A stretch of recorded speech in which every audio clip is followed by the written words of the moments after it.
There is a conflict within the heart of man. We want to know the future, to peer into time and behold her mysteries, and yet this fear is within us.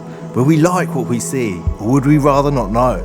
Yet the words of these chapters have been deemed as essential knowledge. We must know what happens before its beginning. We must see what happens to Babylon and know the true victory, or we will never stand firm. Babylon, this great and vast city of the future, a city at the end of history, lays host to a power and control which is felt across the face of the earth. She may well be a city or many cities, hyperlinked and interconnected, operating, living and breathing as one. She is pictured as a prostitute, covered in riches, full of luxury, sitting on a scarlet beast. Her wealth and pleasures may far exceed anything the world has ever known. With thousands of years of human advancement under her feet, she may well represent the very pinnacle of man's achievement. To live apart from God, to create our own Eden, our own version of heaven on earth, where we taste and we see and we determine for ourselves what we think is good and evil.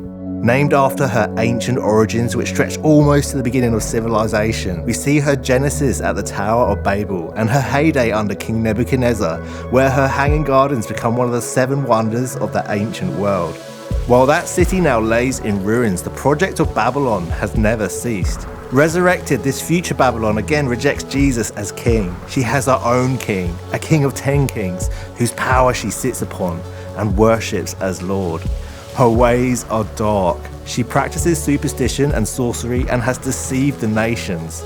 She hates the saints, the followers of the true King of Kings who live within her land. Where she is promiscuous, they are faithful. Where she is dirty, they are clean. And they refuse to bow down and worship the one who is anti-Jesus, anti-Christ, or to receive his mark. Babylon cannot stand them and she murders them, becoming drunk with joy with every execution. Yet every saint she martyrs only serves to advance the count to the number of completion and accelerates her demise. And at the end of Revelation 17, we see the unexpected. God himself puts it into the heart of the beast to attack and lay waste to the great city, leaving her naked and in ruins. The world mourns her loss, and in a single hour, Babylon and all she represents has fallen.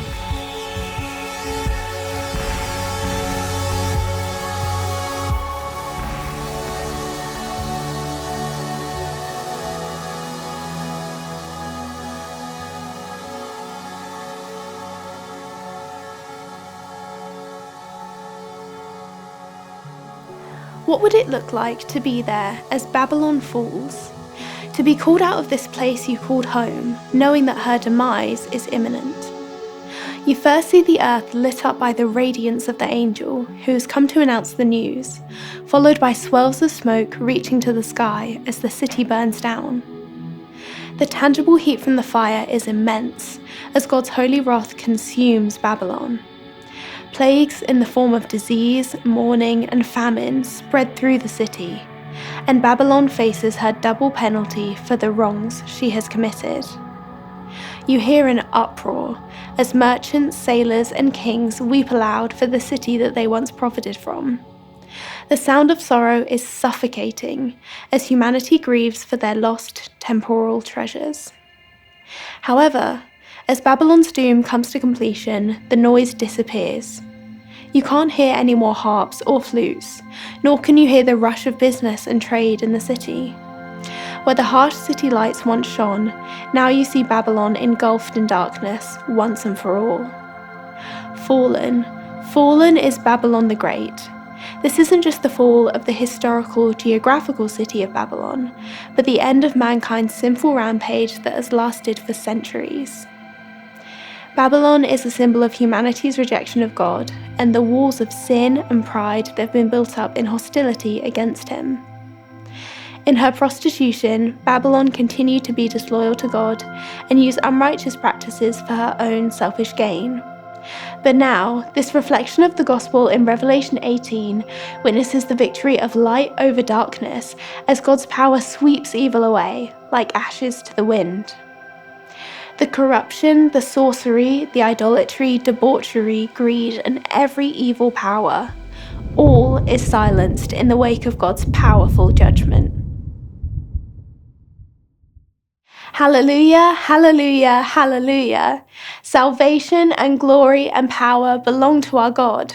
Babylon has been judged.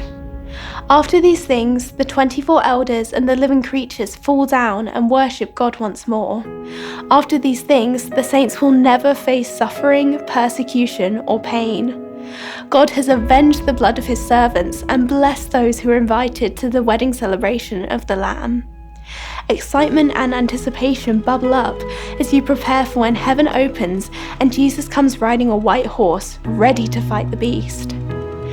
Yet, at the same time, there is a stillness to be acknowledged after the fall of Babylon. To see God's judgment unleashed in such a way should cause an overwhelming awe, as you realise that the punishment of Babylon would be applicable to you had it not been for Jesus.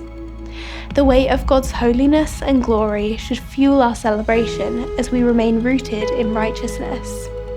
We must see what happens to Babylon, know the true victory, and stand firm.